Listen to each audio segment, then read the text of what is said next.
Hello दोस्तों, स्वागत है आप सबका हमारे अपने यूट्यूब चैनल वाल स्टडी पे। आज हम लोग भूगोल का चैप्टर फर्स्ट का वीवीआई सब्जेक्टिव पढ़ने जा रहे हैं, जो आपके आने वाले एग्जाम में बहुत ही काम करेंगे। ठीक है ना। यहाँ पे हम 20 और सब्जेक्टिव आपको चूज करके लेके आए हैं, जो आपके आने वाले एग्जाम के लिए बहुत ही बेहतरीन होगा, आपके आने वाले एग्जाम में बहुत ही मदद करेगा। अगर इस पूरे क्लास को अटेंड कर लीजिएगा तो चैप्टर फर्स्ट में जो जितने भी वीवीआई सब्जेक्टिव है उसमें कोई आपको प्रॉब्लम नहीं होगा, और ज़्यादा से ज़्यादा क्वेश्चन आने की संभावना यहाँ से बनती है। तो आप लोग बने रहिएगा इस वीडियो में। चलिए हम लोग स्टार्ट करते हैं आज का क्लासेस।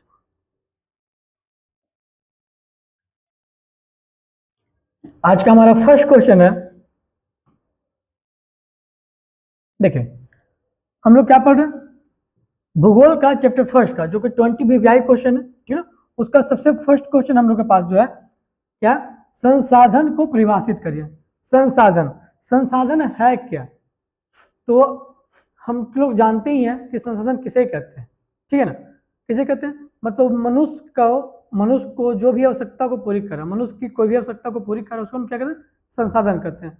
जैसे वह कोई भी चीज जो आपकी आवश्यकता को पूरी कर रहा है ना, तो उसे क्या कहेंगे? संसाधन कहेंगे। जैसे आपके पास साइकिल है, मोबाइल है, टीवी है, पेन है, चेयर है ना, घर है, मनी है, ये सब आपकी आवश्यकताओं को पूरी कर रहा है, तो क्या हो गया? संसाधन हो गया। तो वो हर चीज जो आपकी आवश्यकताओं को पूरी करता है वो संसाधन होता है। तो फर्स्ट क्वेश्चन हमारा इसी पे है कि संसाधन को परिभाषित करिए। फर्स्ट क्वेश्चन हमारा ये कि संसाधन को परिभाषित करिए। अब देखिए इसका उत्तर कहता है, पर्यावरण की वे सारी चीजें जो मानव जीवन की आवश्यकताओं को पूरी करने में मदद करती है उसे संसाधन कहते हैं। ठीक है ना। क्या करें कि पर्यावरण में वो सारे जीव, वो सारे चीजें, जीव जंतु जो मानव जीवन की आवश्यकताओं को पूरी कर रहा है या फिर आवश्यकता पूरी करने में मदद करते हैं, उसे संसाधन कहे हैं। तो डिफिनेशन ये नहीं कि जरूरी जो हम लिखवाएं वही आएगा, डिफिनेशन उसका लाइन इधर उधर चेंज कर सकते हैं। जब भी अगर एक नया क्लास लेंगे तो हो सकता है कि इसका डिफिनेशन का जो रिटन है वो बदल जाएगा, किसी और तरीके से लिखे, लाइनिंग चेंज हो जाए, तो इससे कोई दिक्कत नहीं है। ठीक है ना। बस वो जो आपका आंसर होगा वो सटीक होना चाहिए, बेहतरीन होना चाहिए, जिससे आपका एग्जाम में नंबर अच्छा मिले और लगे कि नहीं वो एग्जाम्पल वो सटीक आंसर है उस क्वेश्चन का। तो चलिए क्या करें, पर्यावरण के वे सारे चीजें जो मानव जीवन की आवश्यकताओं को पूरी करने में मदद करती है उसे हम संसाधन कहते हैं। ठीक है। तो हमारा दूसरा क्वेश्चन यहां से है कि प्राकृतिक संसाधनों का संरक्षण क्यों हो सकता है। देखिए प्राकृतिक संसाधन का संरक्षण क्यों हो सकता है। पहली बात तो समझिए कि प्राकृतिक संसाधन प्रकृति के द्वारा बनाया जाता है, और इस प्राकृतिक संसाधन को बनने में बहुत टाइम लगता है, लाखों वर्ष लग जाते हैं, करोड़ों वर्ष लग जाते हैं, बहुत लंबे समय के बाद प्राकृतिक संसाधन बनते हैं। अब इसको आप ऐसे नष्ट करिएगा, फिजूल बर्बाद कर दीजिएगा, तो इससे क्या होगा कि प्राकृतिक संसाधन धीरे धीरे खत्म हो जाएंगे। क्यों खत्म हो जाएंगे? क्योंकि बनने में इसको बहुत टाइम लगेगा। आप इसको नष्ट जल्दी जल्दी कर देंगे, ज़्यादा मात्रा में नष्ट कर देंगे, तो ये बन फिर नहीं पाएगा उतने समय में। तो उतने समय के लिए क्या हो जाएगा, ये प्राकृतिक संसाधन का नष्ट हो जाएगा। इसका मतलब प्राकृतिक संसाधन को हम लोग बहुत अच्छे से उपयोग करना चाहिए, इसका संरक्षण करना चाहिए, ताकि लंबे समय तक चल सके। चलिए हम लोग देखते हैं कि इसका आंसर क्या कहता है। इसका आंसर कह रहा प्राकृतिक संसाधन का प्राकृतिक संसाधन अनाविकरणीय है। अब अनाविकरणीय क्या होता है? देखिए प्राकृतिक संसाधन क्या कह रहा है? अनाविकरणीय है। अनाविकरणीय क्या होता है? अनाविकरणीय उसे कहते हैं, ठीक है ना, जिसको हम दोबारा प्राप्त नहीं कर सकते। ठीक है, जिसको हम लोग दोबारा प्राप्त नहीं करने का मतलब इसको बना नहीं सकते हैं। अगर आप कहिएगा सर हम इसको बना देंगे, ऐसा पॉसिबल नहीं है। ठीक है ना। प्राकृतिक संसाधन प्रकृति के द्वारा बनाया जाता है, इसको हम बना नहीं सकते। ठीक है, वह और यह सीमित संसाधन है। अब प्राकृतिक संसाधन क्या है? सीमित संसाधन है। क्यों? क्योंकि वो उतना ही बना हुआ है ना, ज्यादा मात्रा में बनेगा नहीं, उसको समय लगेगा बनने में। तो जितना समय उसको लगेगा बनने में, तो अब लाखों वर्ष करोड़ वर्ष लग जाएगा। तो अब इस तरीके से क्या होगा, बहुत समय लगेगा। तो इसीलिए क्या, ये सीमित संसाधन है, इसे विवेकपूर्ण ढंग से उपयोग किया जाना चाहिए। और इसका उपयोग जो है ना वो कैसा किया जाना चाहिए? विवेकपूर्ण तरीके से। विवेकपूर्ण तरीके मतलब दिमाग लगा के इसका यूज करिए, ताकि लंबे समय तक चल सकें, क्योंकि यह समाप्ति के कगार पर पहुंच चुके हैं। ऐसे ही देखिए प्राकृतिक संसाधन का यूज इतना ज़्यादा हो गया आजकल, हर चीज़ में प्राकृतिक संसाधन का यूज हम लोग बहुत ज़्यादा कर रहे हैं, मतलब हर फील्ड में संसाधन का उपयोग बहुत ज़्यादा बढ़ गया, जिससे क्या हो रहा कि ये समाप्ति के कगार पर ही पहुंच चुके हैं। अब इसको बनने में टाइम लगेगा, अब आप पहले ही खत्म कर चुके हैं, तो इससे क्या होगा, ये खत्म हो जाएंगे। इसीलिए कहा गया इसका संरक्षण बहुत ही जरूरी है। कहा ये हमारे लिए बहुमूल्य है एवं इनके निर्माण में लाखों वर्ष लगते हैं, और प्राकृतिक संसाधन हमारे लिए बहुमूल्य है। बहुमूल्य करने का मतलब कि ये दोबारा नहीं मिल सकता, मिलेगा बहुत लंबे समय के बाद मिलेगा, लाखों करोड़ वर्ष मिलेगा, तो पता चला कि जब तक हम लोग बचेंगे नहीं तो उसे फिर फायदा नहीं। इसीलिए इसका विवेकपूर्ण इस्तेमाल करना बहुत ही जरूरी है। और प्राकृतिक संसाधन का ही यूज करके, उसका उपयोग करके हम लोग मानव निर्मित संसाधन को बनाते हैं। अब वो मानव निर्मित संसाधन बना रहे हैं, इसका मतलब प्राकृतिक संसाधन का यूज कर रहे हैं। अब प्राकृतिक संसाधन ही नहीं रहेगा तो मानव निर्मित संसाधन बनेगा कैसे, ठीक है ना। चलिए एक बार फिर से देख लेते क्या कहता है। प्राकृतिक संसाधन अनाविकरणीय होते हैं और यह सीमित संसाधन है, इसे विवेकपूर्ण ढंग से उपयोग किया जाना चाहिए, ठीक है। मतलब प्राकृतिक संसाधन क्या अनाविकरणीय है, ठीक है ना, और सीमित मात्रा में है, इसका विवेकपूर्ण इस्तेमाल किया जाना चाहिए क्योंकि यह समाप्ति के कगार पर पहुंच चुके हैं, और क्या है हमारे लिए बहुमूल्य है और इनके निर्माण में लाखों वर्ष लगते हैं। चलिए हम लोग अगले प्रश्न पर बढ़ते हैं, और हमारा अगला प्रश्न है कि मृदा निर्माण के कारकों का उल्लेख करें। अब मृदा निर्माण का कारकों का मतलब जो मिट्टी जो होती है किन किन कारकों से, किन किन कारणों से बनती है, उसी का उल्लेख करने के लिए कह रहा है। तो मिट्टी जो है किन किन कारणों से बनती है, देखिए एक तो आपका मिट्टी जो बनता है वो भी, उसका भी प्रोसेस बहुत लंबा है, चट्टानों से टूट टूट कर बनता है ना। जीव जंतु जब मर जाते हैं सड़ गल के मिट्टी बन जाते हैं, तो इसका भी प्रोसेस क्या लंबा है। चट्टान टूटते हैं, छोटे छोटे कण में टूटते हैं, उसके बाद धीरे धीरे धीरे करके लाखों करोड़ों वर्ष वो भी लग जाता है, और उसके बाद जाकर वो मिट्टी में बदल जाते हैं। तो ऐसे क्यों होते हैं, क्या क्या कारण हो सकते हैं। तो जलवायु परिवर्तन है ना, वहाँ का स्थानीय जलवायु कैसा है, जलवायु परिवर्तन हो रहा है उसमें, मूल चट्टान, ये सब आपको इसके मिट्टी के बनने के कारक हैं। चलिए तो प्रश्न 3 करा मृदा निर्माण के कारकों का उल्लेख करें। देखिए करा मृदा का निर्माण भौतिक एवं रासायनिक प्रक्रियाओं से होता है। भौतिक और रासायनिक प्रक्रिया इससे कह रहा है क्योंकि भौतिक, देखिए हमको चाहिए क्या चाहिए, जीव जंतु चाहिए, पत्थर चाहिए, भौतिक हो गया। रासायनिक प्रक्रिया करने का मतलब टूटेगा, टूट के छोटा होगा, और टूटने के बाद वो चेंज होगा मिट्टी में। तो पहले था वो पत्थर, बाद में चेंज हो गया मिट्टी, तो क्या हो गया, एक चीज से दूसरी चीज में चेंज हो गया।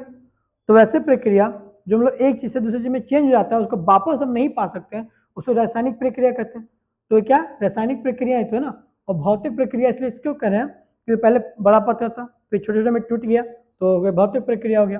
तो मृदा निर्माण जो था ना, भौतिक एवं रासायनिक प्रक्रियाओं से होता है। इन क्रियाओं के कारण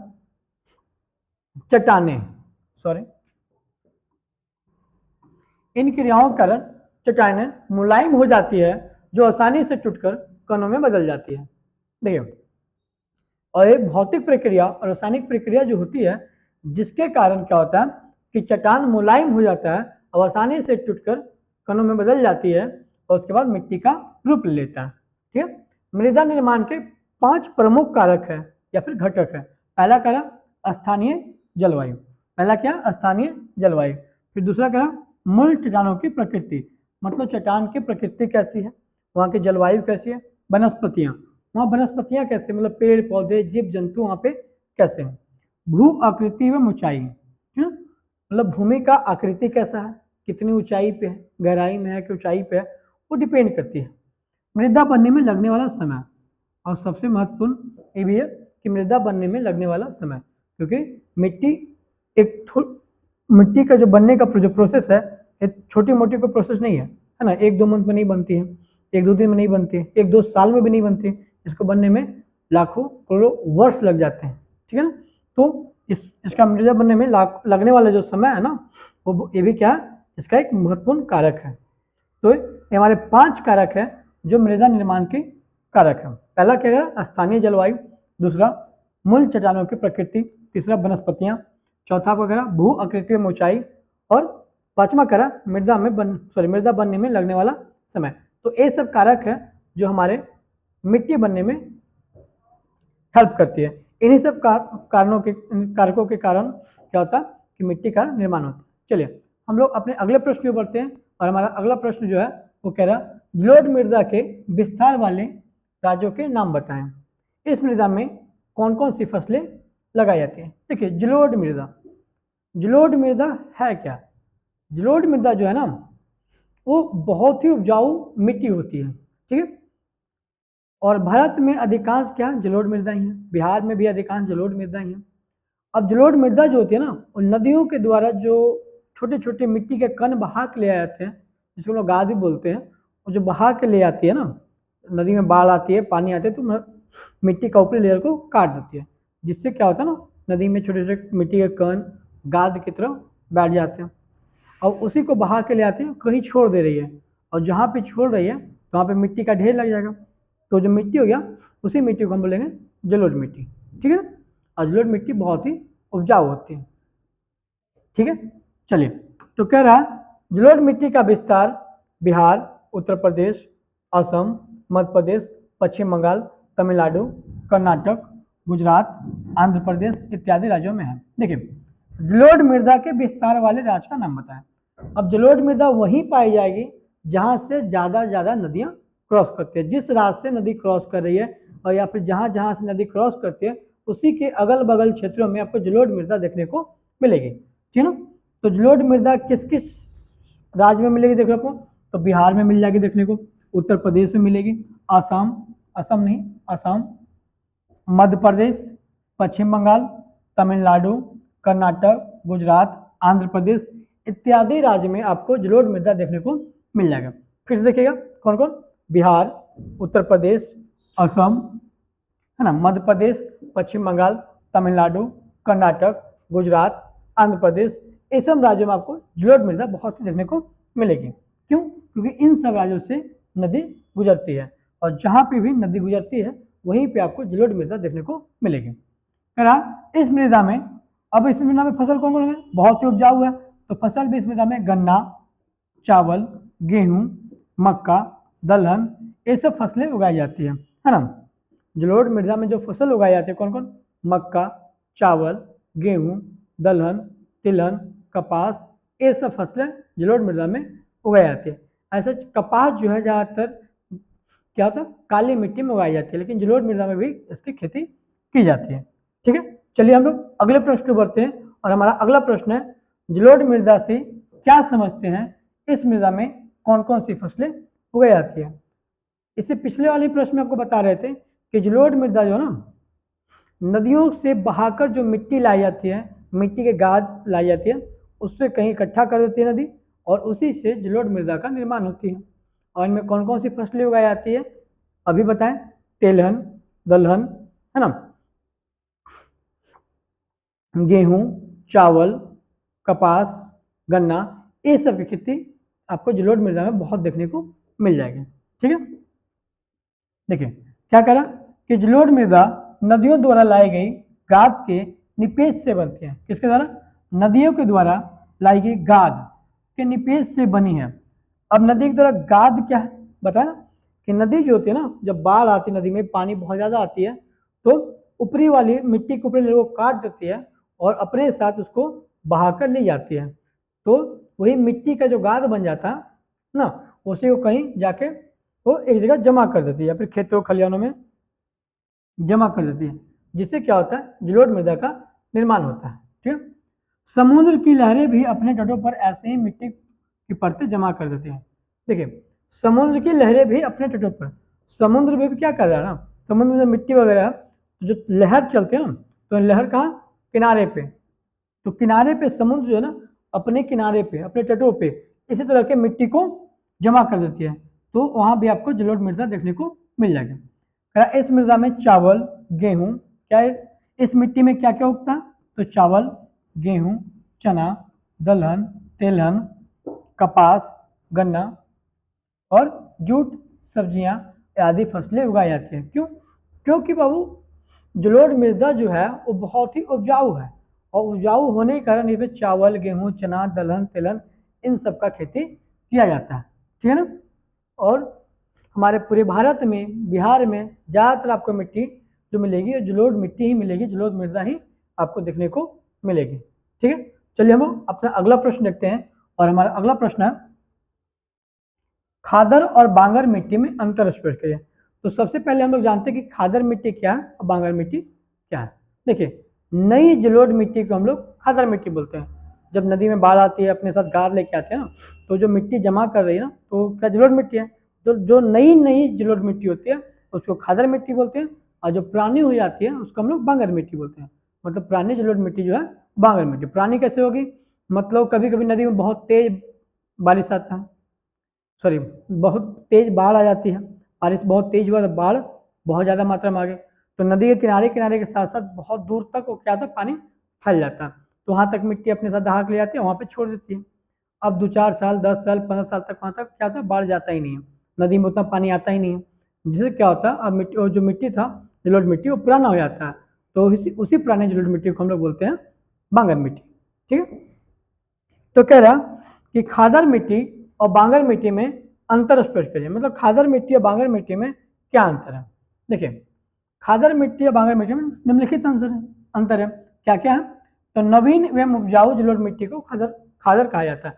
नवीन मतलब नई, नवीन मतलब नई, नई एवं उपजाऊ जलोढ़ मिट्टी को हम लोग खादर मिट्टी कहते हैं, है ना। खादर मिट्टी में बाढ़ का प्रभाव होता है, क्यों, क्योंकि हर एक साल आता है, नहीं नहीं आ रहा है, तो बाढ़ का प्रभाव होगा यहाँ पे। उत्तरी बिहार एवं गंगा का मैदान इसका उदाहरण है। देखिए, बिहार के उत्तरी भाग में, मतलब उत्तरी बिहार और मैदान जो है, वहाँ पे हमेशा बाढ़ आता है, हर साल बाढ़ आता ही आता है। तो नदी अपने साथ नई नई मिट्टी लेके आती है, उसको क्या कहते हैं, छोड़ के खेतों खलिहानों में चली जाती है। जिससे क्या होता है कि वहाँ पे नई जलोढ़ मिट्टी का निर्माण होता है, और नई जलोढ़ मिट्टी को हम लोग क्या कहते हैं, खादर मिट्टी कहते हैं, ठीक है। अब हम लोग देखते हैं बांगर मिट्टी। क्या देखते हैं, बांगर मिट्टी। बांगर मिट्टी क्या होता है, तो पुरानी जलोढ़ मिट्टी को हम लोग क्या बोलते हैं, बांगर मिट्टी। जो जलोढ़ मिट्टी पुरानी हो जाती है उसी को हम लोग बांगर मिट्टी कहते हैं। जो पुरानी जलोढ़ मिट्टी है उसी को हम लोग क्या बोलते हैं, बांगर मिट्टी। बांगर मिट्टी में बाढ़ का प्रभाव नहीं होता, क्यों, क्योंकि बांगर मिट्टी जो होता है पुराना जलोढ़ मिट्टी होता है, जहाँ पे 5 साल, 10 साल, 5 साल क्या हो गया, बाढ़ अब जाता ही नहीं है। तो बांगर मिट्टी में बाढ़ का प्रभाव आपको नहीं है। वो क्यों नहीं है, क्योंकि नदियों में हमेशा उतना पानी नहीं आता है कि जो बहुत दूर तक खेतों खलिहानों में उसको पहुंचा सकें। नदी के किनारे वाला में तो चला ठीक है, मिट्टी आ जाती है नई नई जलोढ़ मिट्टी, लेकिन बहुत दूर तक वो नदी में जब ज़्यादा पानी आती तब जा पाती है वहाँ पर, तो इसीलिए बांगर मिट्टी में बाढ़ का प्रभाव नहीं होता। महाराष्ट्र एवं पंजाब की भूमि इसका उदाहरण है। देखिए, महाराष्ट्र और पंजाब में हर एक साल बाढ़ नहीं आती, नदी में पानी आती है लेकिन हर एक साल बाढ़ नहीं आती है। बाढ़ करने मतलब इतना पानी आ जाना, इतना पानी कि गाँवों, खेतों, खलिहानों तक पानी पानी भर जाना, ठीक है। तो वहाँ बहुत दिनों पे कभी कभी इतने नदियों में इतनी ज़्यादा पानी आ जाती है जिससे खेत खलिहानों में, गाँवों में पानी घुस जाती है। 10 साल, 15 साल पे घुसती है, 20 साल पे, तो क्या हुआ, वो पुराना हो गया। अब जब पानी आया तो वहाँ जलोढ़ मिट्टी रह गया, 1 साल, 2 साल, 15 साल नहीं, 10 साल, 5 साल नहीं आया, 20 साल नहीं आया, तो जलोढ़ मिट्टी क्या हो, पुराना हो गया, तो वो क्या हो गया, पुरानी जलोढ़ मिट्टी। और पंजाब और मुंबई इस सब शहरों में आपको यही देखने को मिलेगा कि हमेशा हर एक साल, प्रत्येक साल क्या होता है, बाढ़ नहीं आता, लेकिन बिहार में प्रत्येक साल आपको बाढ़ देखने को मिल जाएगा, ठीक है ना। इसीलिए कह रहा कि बिहार जो है ना वो खादर मिट्टी का एग्जाम्पल है और गंगा का मैदान, ठीक है। वही महाराष्ट्र और पंजाब जो है ना इसका उदाहरण नहीं है, क्योंकि महाराष्ट्र और पंजाब में हर एक साल बाढ़ नहीं आती है, महाराष्ट्र और पंजाब में हर एक साल बाढ़ नहीं आती है, ठीक है। चलिए हम लोग अगले प्रश्न की ओर चलते हैं, और हमारा अगला प्रश्न है नदी घाटी परियोजना के किन्हीं 2 लाभों का उल्लेख कीजिए। देखिए, नदी घाटी परियोजना मतलब नदियों पे बांध बांधकर उसका अलग अलग तरीकों से काम लेना। नदी घाटी परियोजना का किन्हीं 2 का उल्लेख कीजिए। देखिए, तो डैम बन जाता है, अब नदी में डैम बना दिए तो सबसे पहला काम तो उससे हम लोग क्या करेंगे, सिंचाई के रूप में ले सकते हैं, पानी रिजर्व हो गया, लंबे समय तक उसको रिजर्व करके रख सकते हैं। अब उसको उससे नहर निकाल दिए, और नहर से हम लोग क्या करेंगे, सिंचाई कर लेंगे। उस जो नदी घाटी परियोजना से डैम जो बनाया, पानी ऊपर से गिराकर क्या करेंगे, टरबाइन घुमा के बिजली बना लेंगे, जिसका एक ये भी काम लिया जा सकता है।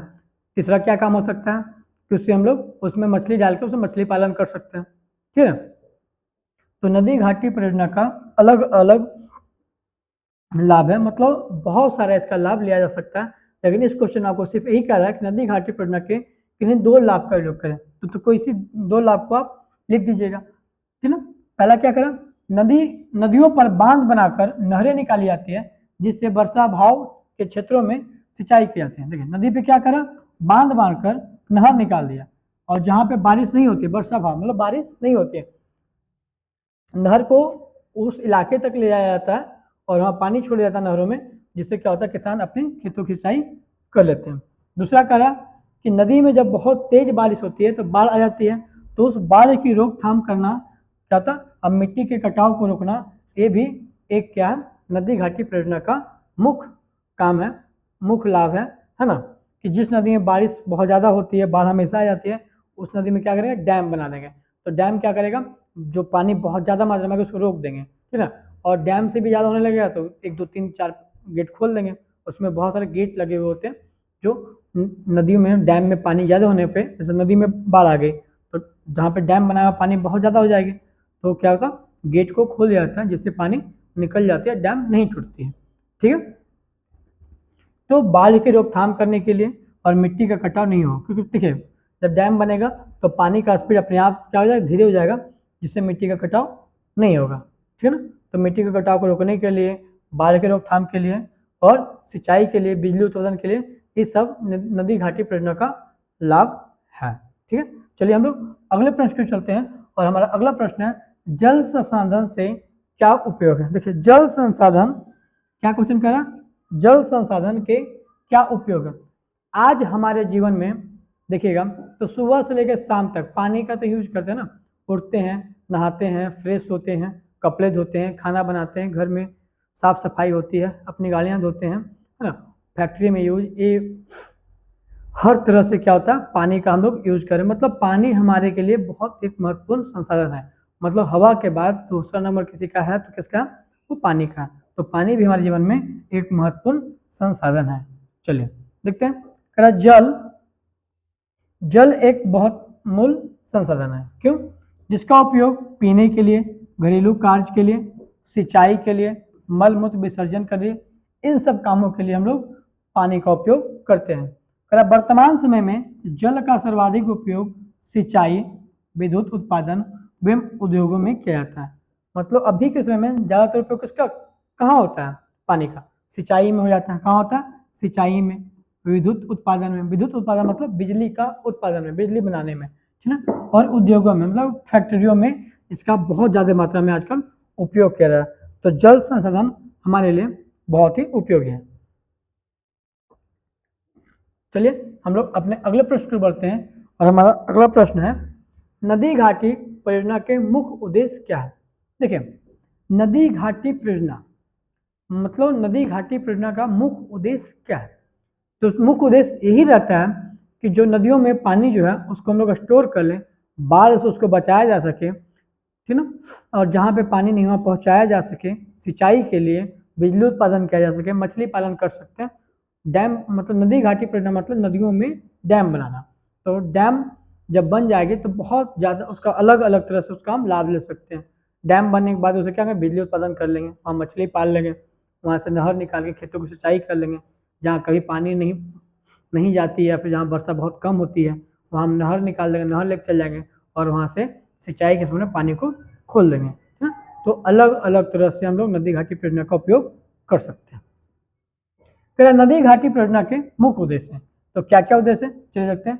नदी घाटी परियोजना का मुख्य उद्देश्य समन्वित रूप से नदी घाटियों से जुड़ी विभिन्न समस्याओं को हल करना, मतलब नदी से जितनी भी समस्या जुड़ी हुई है उन सबको हल करना, है ना। इनमें बाढ़ों का नियंत्रण, देखिए जिस नदी में पानी बहुत ज़्यादा मात्रा में आती है, हमेशा बाढ़ आ जाता है, तो बरसात के समय में क्या करें, डैम को बंद कर देंगे, जिससे क्या होगा, वहाँ पानी नियंत्रित हो जाएगा और उतना ही पानी खोलेंगे जितना की जरूरत हो, तो बाढ़ से बचा सकते हैं। मृदा अपरदन, अपरदन मतलब एक जगह से दूसरी जगह ना, तो बहुत तेज पानी आएगा तो मिट्टी को काट के अपने साथ लेके चल जाएगा। जब पानी को हम धीरे धीरे छोड़ेंगे, रोक कर रखेंगे, तो क्या होगा, उसे मिट्टी का कटाव भी नहीं होगा, मतलब मृदा अपरदन को रोक लगाएगा। सिंचाई कर सकते हैं, पीने के पानी के लिए उसको उपयोग कर सकते हैं साफ करके, है ना। उद्योग में उसका उपयोग कर सकते हैं। गांव और नगरों के लिए जल विद्युत उत्पादन करना, मतलब गांव और शहर के लिए जो बिजली जाती है उस पानी से हम लोग क्या करेंगे, बिजली का उत्पादन कर लेंगे। अंतः स्थलीय जल परिवहन और अन्य सुविधाएं शामिल है। अंतः स्थलीय जल परिवहन करने का मतलब जहाँ डैम बन जाते हो ना, जाते हो कभी घूमने के लिए, जहाँ डैम रहती है वहाँ लोग घूमने के लिए जाते हैं ना, तो वहाँ देखिएगा नाव लगल होगा। नाव में क्या होता है, लोग शौक से नाव में बैठ कर घूमते हैं और टहलते हैं।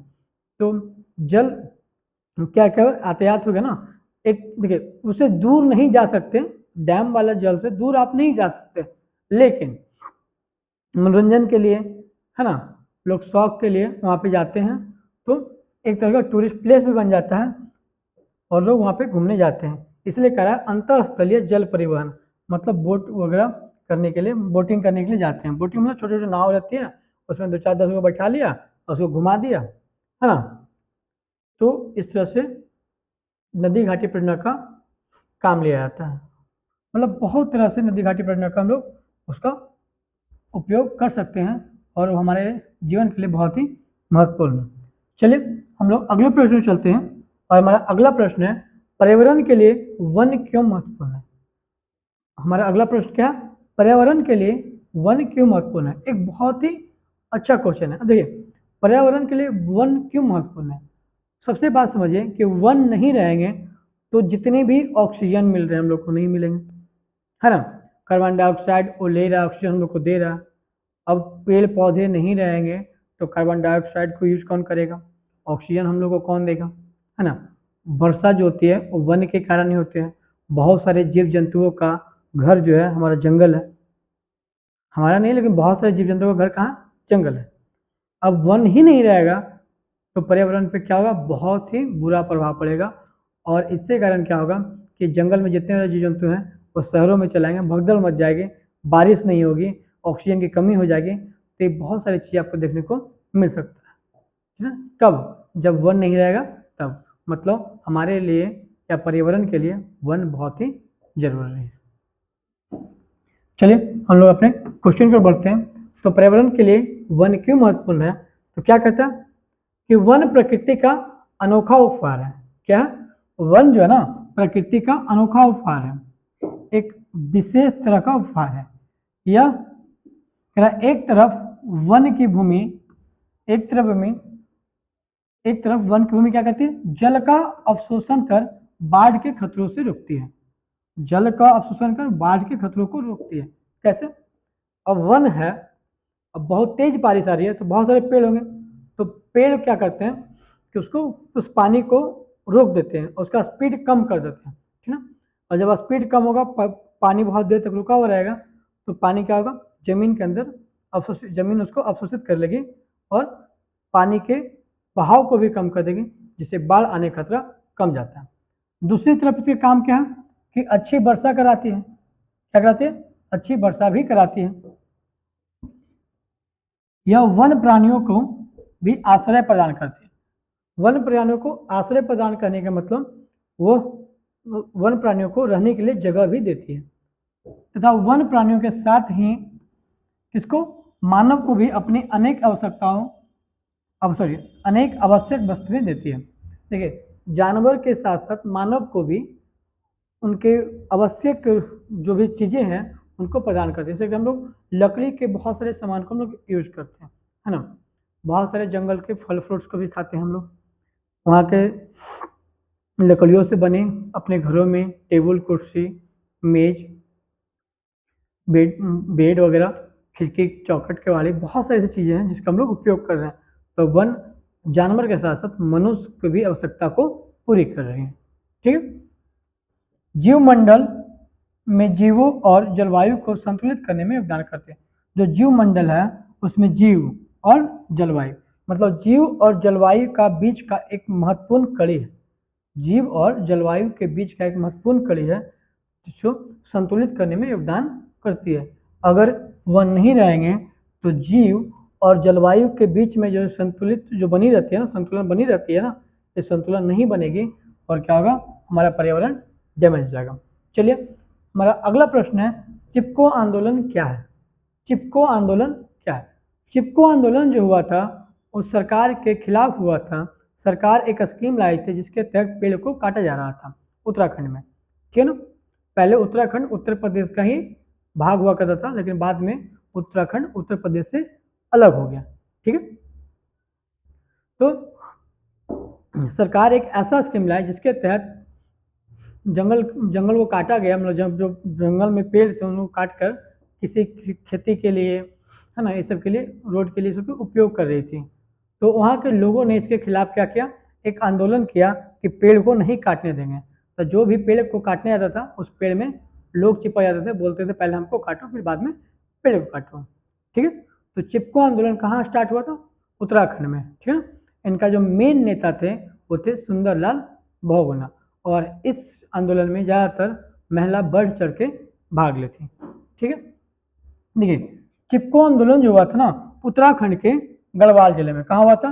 उत्तराखंड के गढ़वाल जिले में हुआ था, और इसका मेन जो नेता थे वो सुंदरलाल बहुगुणा थे। इन्हीं के नेतृत्व में क्या हुआ था, आंदोलन हुआ था। इसमें क्या हुआ था, वृक्ष की कटाई करने से रोक रहे थे। और आंदोलन कब हुआ था? 1972 ईस्वी में हुआ था, ठीक है। अगर आपसे कोई पूछे कि चिपको आंदोलन कब हुआ था, तो कब हुआ था? 1972 ईस्वी में हुआ था। कहाँ हुआ था? तो उत्तराखंड के गढ़वाल जिले में हुआ था। और इसका मेन नेता कौन थे? तो सुंदरलाल बहुगुणा थे। चिपको आंदोलन जो था वो शुरू हुआ 1972 ईस्वी में। इस आंदोलन में कटने वाले पेड़ से एक व्यक्ति चिपक जाता था। क्या होता था? इस आंदोलन में जो पेड़ जो कटने वाले होते थे ना, उससे एक व्यक्ति चिपक जाता था और पेड़ को काटने नहीं देता था। और कहता था पहले हमको काटो बाद में पेड़ काटो, पेड़ को काटने नहीं देता, है ना। और इस आंदोलन में ज्यादातर महिला बढ़ चढ़कर भाग लेते थे, मतलब महिलाओं का अहम भूमिका था। आंदोलन में महिलाओं का अहम भूमिका था, और तो इसे बहुत बढ़ चढ़ के महिला भाग लेती और पेड़ को काटने से बचाई थी, ठीक है। चलिए हम लोग अगले प्रश्न को चलते हैं, और हमारा अगला प्रश्न है, वन विनाश के दो प्रमुख कारकों का उल्लेख करें। देखिए वन विनाश मतलब वन का नष्ट क्यों हो रहा है, वन नष्ट क्यों हो रहा है, वन का विनाश कैसे हो रहा है, इसका दो प्रमुख कारकों का उल्लेख करने का रहा। ऐसे तो बहुत सारे कारक हैं, दो प्रमुख कारण कहने का मतलब, अब जहाँ वन है, अब पेड़ को ज़्यादा मात्रा में काट रहे हैं, किस लिए? तो वहाँ बड़े बड़े बिल्डिंग बन रहा है, फैक्ट्री बन रहा है, रोड के लिए, खेती की ज़मीन के लिए पेड़ को काट रहे हैं आप, तो इससे एक हो गया, है ना। ईंधन पॉल्यूशन हो रहा है, लकड़ियों को आप अपने घर के सामान के लिए बहुत ज़्यादा मात्रा में काट रहे हैं, ठीक है। खेती बाड़ी के लिए काट रहे हैं, पशुचारण के लिए काट रहे हैं, तो धीरे धीरे क्या हो रहा है, जंगल साफ होता चला जा रहा और ज़मीन बना रहे हैं, तो जंगल धीरे धीरे धीरे नष्ट होने पे आ गया है। इसीलिए सरकार आजकल स्कीम लगाती है, पेड़ लगाइए, ठीक है। और सरकार कहीं कहीं गलत भी करती है, जंगलों को काट के कुछ और बनाती है। जैसे कुछ दिन पहले न्यूज आया था कि जंगल को काट के क्या बना रही है, पार्क बना रही है ना। तो कुछ स्कीम ठीक भी होते हैं, कुछ स्कीम सरकार के खराब भी होते हैं। जो खराब होते हैं तो उस पर आंदोलन होते हैं, जैसे कि चिपको आंदोलन हुआ था। तो हमारा क्वेश्चन कह रहा है कि वन विनाश के दो प्रमुख कारकों का उल्लेख करिए कि वन विनाश क्यों होता है। पहला करा वन विनाश के दो मुख्य कारक निम्नलिखित, ठीक है। क्या क्या करा? वन क्षेत्र कृषि भूमि के रूप में बदला जाना, वन क्षेत्र को कृषि भूमि के रूप में बदल रहा है, मतलब खेती करने के लिए जंगल को काट दे रहा है कि खेत बनाएंगे, इसमें खेती करेंगे, तो इससे भी क्या हो रहा है, वन का नष्ट हो रहा है। पशुचरण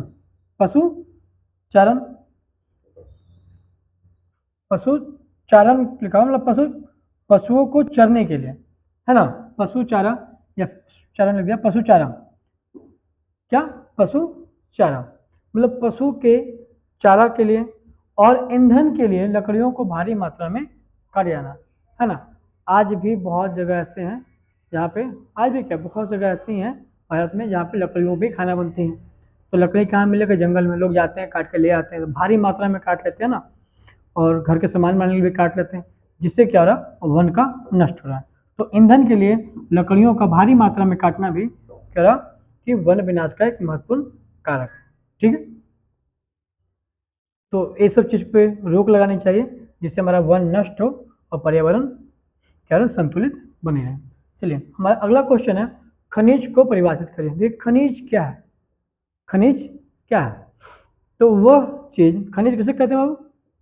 कि प्राकृतिक में पाए जाने वाले ऐसे पदार्थ जिनकी एक निश्चित आंतरिक संरचना होती है खनिज कहलाते हैं। कहने का मतलब प्राकृतिक में वह कोई भी चीज पाई जाती है जिसकी एक आंतरिक संरचना, एक अपनी संरचना होती है, अंदर की अपनी एक आंतरिक संरचना है, उसी को हम क्या बोलते हैं? खनिज बोलते हैं। ठीक है, क्या प्राकृतिक में पाए जाने वाले ऐसे पदार्थ है ना जिनकी एक निश्चित आंतरिक संरचना होती है, अपनी एक निश्चित आंतरिक संरचना होती है, उसे हम क्या कहते हैं? खनिज कहते हैं। ठीक है, अभी कहाँ मिलेगी? चट्टानों में अयस्क के रूप में। ये कहाँ मिलेगी, कैसे मिलेगी? तो चट्टानों में अयस्क के रूप में। अयस्क मतलब जो पहले जो खनिज होते हैं ना शुद्ध रूप में नहीं पाए जाते हैं, वो अशुद्ध में पाए जाते हैं। तो अशुद्ध रूप में जो पाए जाते हैं उसी को हम अयस्क बोलते हैं। उसको शुद्ध करके उसको उस रूप में चेंज किया जाता है। ठीक है, जैसे आयरन मिलता है तो आयरन शुद्ध रूप में थोड़ी मिलता है ना, वो अपने क्या मिलता है? अयस्क के रूप में मिलता है, उसको शुद्ध करके आयरन के रूप में ले जाता है। एल्युमिनियम वो शुद्ध रूप, कोई भी खनिज शुद्ध रूप में नहीं मिलते, अयस्क के रूप में मिलती है, उसको बाद में शुद्ध किया जाता है और उसको बना लिया जाता है। तो अपने अयस्क क्या रहा कि चट्टानों में अयस्क के रूप में पाए जाते हैं। क्या करें? चट्टानों में अयस्क के रूप में पाए जाते हैं। इसकी उत्पत्ति पृथ्वी के अंदर विभिन्न भू वैज्ञानिक प्रक्रियाओं द्वारा होती है। देखिए इसकी उत्पत्ति कैसे होती है? तो पृथ्वी के अंदर ना, जमीन के अंदर अब बहुत तरीके से जो वैज्ञानिक प्रक्रिया होती है, ठीक है ना, वैज्ञानिक प्रक्रिया होती है, अंदर होती है, जमीन के अंदर होती है ना, उसी के द्वारा इसका निर्माण होता है। यह एक प्राकृतिक और अनविकरणीय संसाधन है। खनिज जो है ना प्राकृतिक और अनविकरणीय, मतलब इसको हम लोग बना नहीं सकते हैं, इसको जब मन किया तब बना नहीं सकते हैं, तो अवनिकरणीय है। ठीक है, मतलब इस सीमित मात्रा में है, जितना है उतना ही इसको प्राकृतिक ही बनाती है। ठीक है, चलिए हम लोग अपने दूसरे प्रश्न, अगले प्रश्न को बढ़ते हैं। और हमारा अगला प्रश्न है, मैग्नीज के उपयोग पर प्रकाश डालें। देखिए कह मैग्नीज का उपयोग है ना, उस पर प्रकाश डालें, मतलब मैग्नीज का क्या क्या उपयोग है। मैग्नीज भी एक क्या खनिज है और इसको हम लोग अलग अलग चीज़ों में इस्तेमाल करते हैं। तो ही कह रहा है कि मैग्नीज के उपयोग पर प्रकाश डालें कि मैग्नीज को हम लोग क्या क्या चीज़ में उपयोग करते हैं।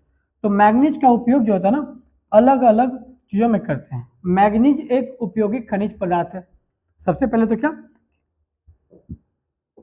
कि मैग्नीज जो है एक उपयोगी खनिज पदार्थ है।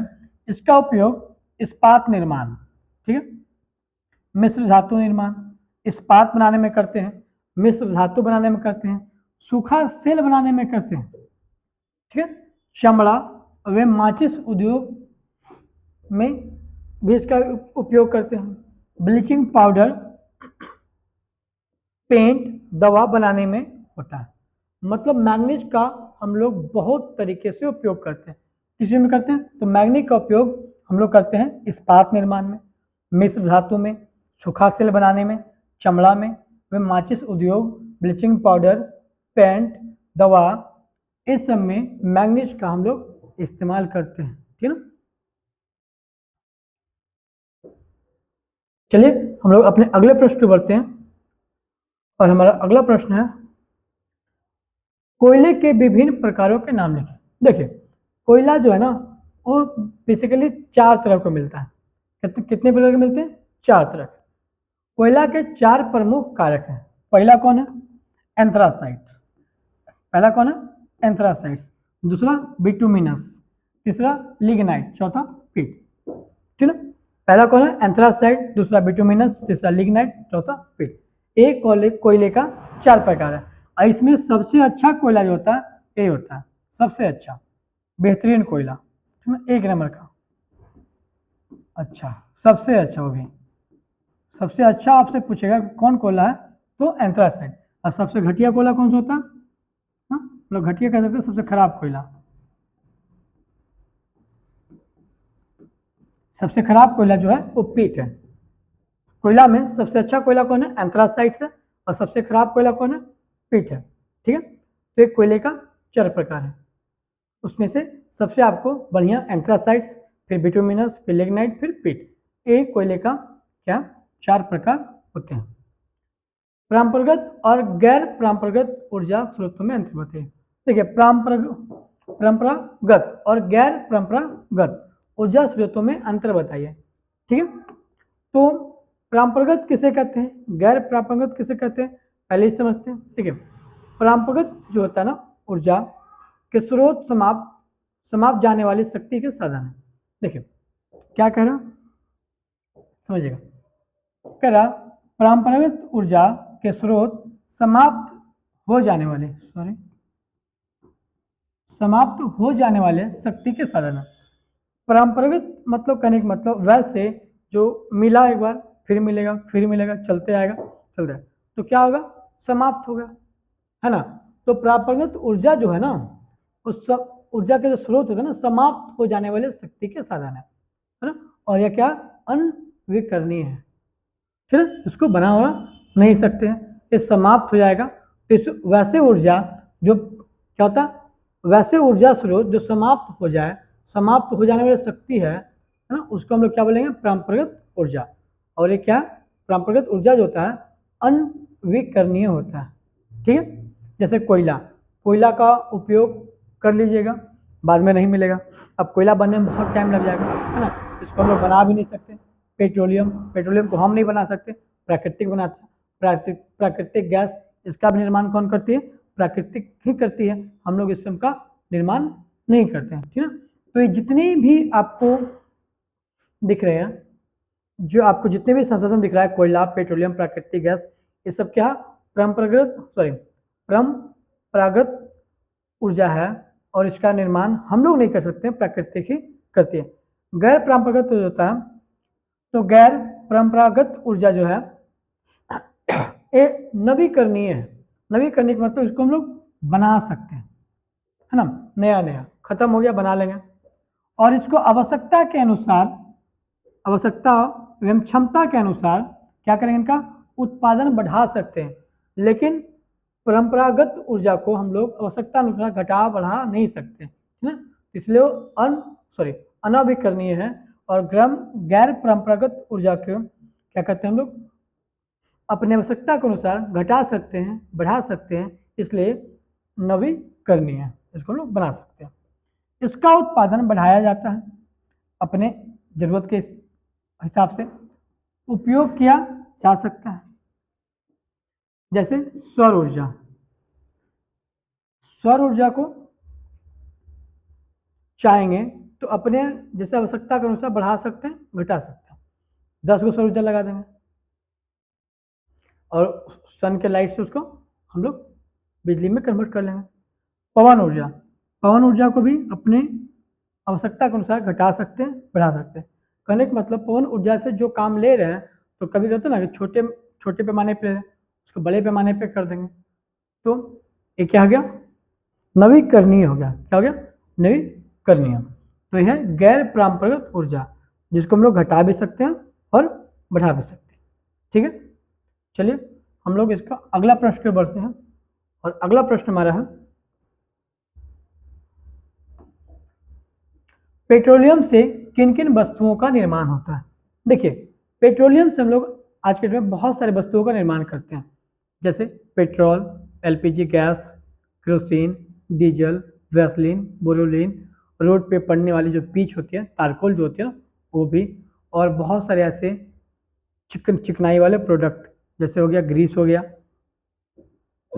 मोबिल वगैरह हो गया, तो ये सब जो है ना पेट्रोलियम प्रोडक्ट ही है ना, ये सब पेट्रोलियम से बनाया जाता है। बहुत सारे कीटनाशक हो गए, है ना, तो पॉलीथीन वगैरह, प्लास्टिक वगैरह, ये सब भी पेट्रोलियम से ही बनाया जाता है। चलिए देखते हैं क्या क्या बनाया जाता है। कह पेट्रोलियम का हमारे जीवन में बहुत अधिक महत्व है। पेट्रोलियम का हमारे जीवन में बहुत ही अधिक महत्व है।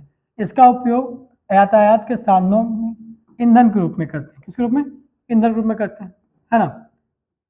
संश्लेषित वर्ष वस्त्र मतलब कुछ पेट्रोलियम से रेशा बनाकर इससे कपड़े बनाए जाते हैं, तो संश्लेषित लेसित वस्त्र के रूप में करते हैं। उर्वरक मतलब खाद के रूप में। रसायन उद्योग में इसका इस्तेमाल किया जाता है। कीटनाशक में इसका इस्तेमाल किया जाता है, कीटनाशक दवा में, है ना। कृत्रिम रबर में इसका इस्तेमाल किया जाता है, और इसके अलावा इसका उपयोग औद्योगिक मशीनों में भी किया जाता है, और संरेखक के रूप में औद्योगिक मशीनों में संरेखक के रूप में किया जाता है ना। मतलब पेट्रोलियम का इस्तेमाल हम बहुत अलग तरीके से अलग अलग जगहों पे करते हैं, ठीक है। तो इसका इस्तेमाल कहाँ कहाँ करते हैं? पेट्रोलियम का हमारे जीवन में बहुत अधिक महत्व है। इस्तेमाल कहाँ करते हैं? तो संसाधनों के ईंधन, ठीक है ना, संश्लेषित उर्वरक, रसायन उद्योग, कीटनाशक दवा एवं कीटनाशक दवा एवं कृत्रिम रबर बनाने में इस समय उपयोग किया जाता है। इसके अलावा इसका उपयोग हम लोग औद्योगिक मशीनों में स्नेहक के रूप में करते हैं, और भी इसका इस्तेमाल हम लोग बताए थे कि रोड पे जो तारकोल बिछती है उसके में पिच जो होती है उसमें करते हैं, है ना।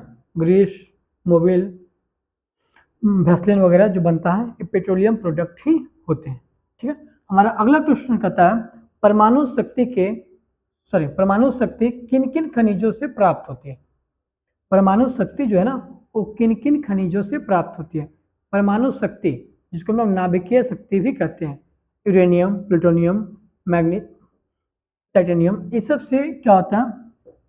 टाइटेनियम का उपयोग होता है, ईटीएम को होता है, टाइटेनियम का नहीं होता, हाँ नहीं होता। तो परमाणु शक्ति जो होता है ना वो अलग अलग खनिज से उपयोग करके परमाणु शक्ति बनाया जाता है। पहले तो परमाणु शक्ति को हम लोग क्या बोलते हैं? नाभिकीय ऊर्जा भी बोलते हैं। क्या बोलते हैं?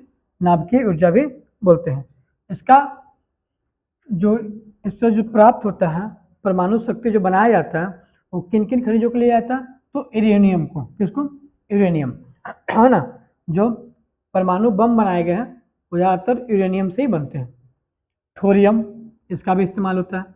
नियोबियम, टेटलस, बेरिलियम, लिथियम, इटिजम और जिरकोनियम, इन सब इससे भी और भी ज़्यादा हैं खनिज पदार्थ, उन सबका इस्तेमाल किया। सब नहीं लिखना, जो आपको याद है 2 4 5 लिख दीजिएगा, ठीक है ना।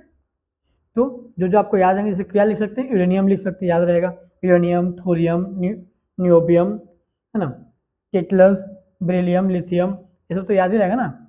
इटिजम या फिर जिरकोनियम, जो भी याद रहेंगे वो लिख दीजिएगा कि इन सब से आपका परमाणु शक्ति बनता है, इन सब से परमाणु शक्ति प्राप्त होते हैं, ठीक है।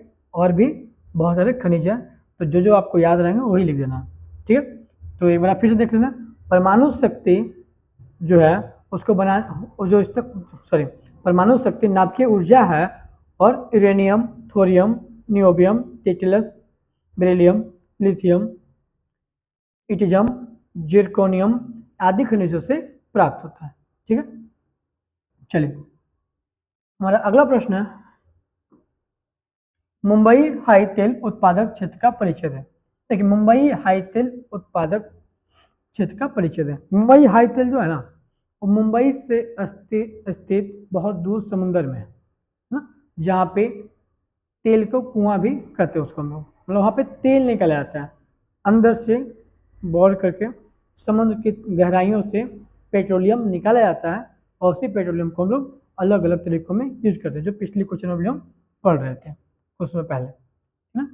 देखिए मुंबई हाई तेल क्षेत्र जो है, कहाँ? मुंबई हाई तेल क्षेत्र जो है वो मुंबई तट से दूर अरब सागर में, कहाँ? मुंबई तट से दूर अरब सागर में स्थित है, ठीक है। वर्तमान में यह सबसे अधिक तेल उत्पादन करने वाला क्षेत्र है। वर्तमान के समय में बात करते हैं तो मुंबई हाई तेल जो है ना वो क्या है? सबसे अधिक तेल उत्पादन करने वाला क्षेत्र है। यहाँ समुद्र में सागर सम्राट नामक जलमंच बनाया गया। समुद्र के बीचों समुद्र में ही क्या गया? सागर सम्राट नामक एक जलमंच बनाया गया है, जहां से कुएं खोदकर, क्या?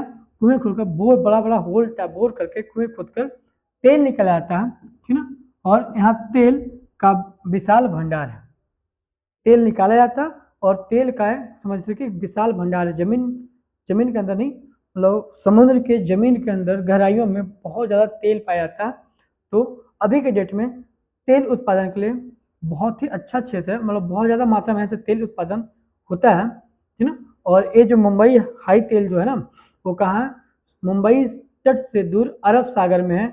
और वहाँ पे क्या बना दिया गया, एक जलमंच बनाया गया है, सागर सम्राट नामक जलमंच बनाया गया, और यहीं से बड़े बड़े कुएं खोदकर यहाँ से तेल निकाला जाता है। चलिए हम लोग अपने अगले प्रश्न पर बढ़ते हैं।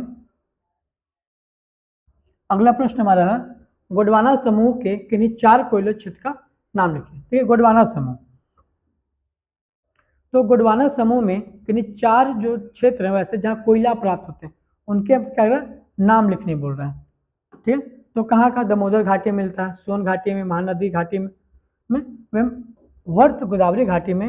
ये सब क्षेत्र जो है ना गोंडवाना समूह के हैं, जो कि यहाँ पे कोयला प्राप्त होता है। करा गोंडवाना समूह के 96% कोयला का भंडार शामिल है। गोंडवाना समूह में 96 कोयला का भंडार शामिल है। ठीक है, कितना, 96%, जो हमारे देश में मिलता है। गोंडवाना समूह में 96% कोयला का भंडार शामिल है, जो कहाँ हमारे देश में मिलता है। इसका निर्माण लगभग 20 करोड़ वर्ष पूर्व हुआ था। इस गोंडवाना समूह क्षेत्र का निर्माण कब हुआ था, 20 करोड़ वर्ष पूर्व हुआ था। यह मुख्यतः 4 नदी घाटियों में पाए जाते हैं। यह मुख्यतः 4 नदी घाटियों में पाए जाते हैं। वह घाटी कौन कौन से हैं, दामोदर घाटी, सोन घाटी, महानदी घाटी, और आपका चौथा है वर्ष गोदावरी घाटी। इन्हीं 4 नदी घाटियों में आपका गोंडवाना समूह पाया जाता है, और 96% कोयला जो है यहाँ से प्राप्त होते हैं, जो कि हमारे देश भारत में है। और इसका निर्माण लगभग 20 करोड़ वर्ष पहले हुआ था। ठीक है ना। ठीक है, आज के लिए बस इतना ही।